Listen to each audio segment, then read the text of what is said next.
we were back to those really underwhelming days of the past, 3 to 5 years or thereabouts. Things just weren't clicking. There were handling errors. There were defensive slips. Things weren't quite gelling. And then the Wallabies let in 2 tries in quick succession. Argentina, for their part, were pretty brilliant at times, to be fair. But yeah, it was frustrating times for a while.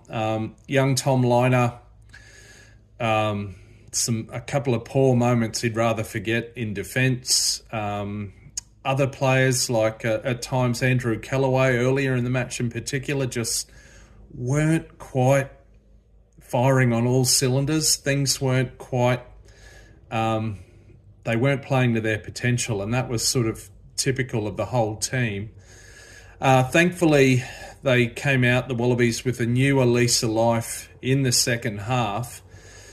Argentina were pinged a lot of times for offside and other infringements, particularly when the Wallabies were attacking in the red zone. I have seen comments online that they were hard done by with some calls from the New Zealand referee. I'd have to go back and look at them more closely. Obviously, I'm a little bit biased as a Wallabies supporter. Yeah, look, it's history now. Yeah, look, maybe the ref was a bit harsh on Los Pumas. I'd have to look at the footage. Interestingly, though, as I said, the Pumas scores were level. The Pumas kicked a penalty in about the 78th minute to get ahead by 3 points. And then late in the game, thankfully, the Wallabies got the ball back from a scrum that followed a kickoff that went wrong. Kickoff receipt went wrong for the Pumas.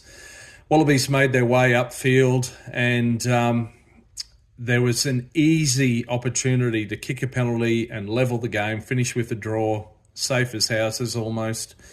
But Harry Wilson and his leadership group decided to go for the jugular, go for broke, kick for the corner, go for a line out and try to score.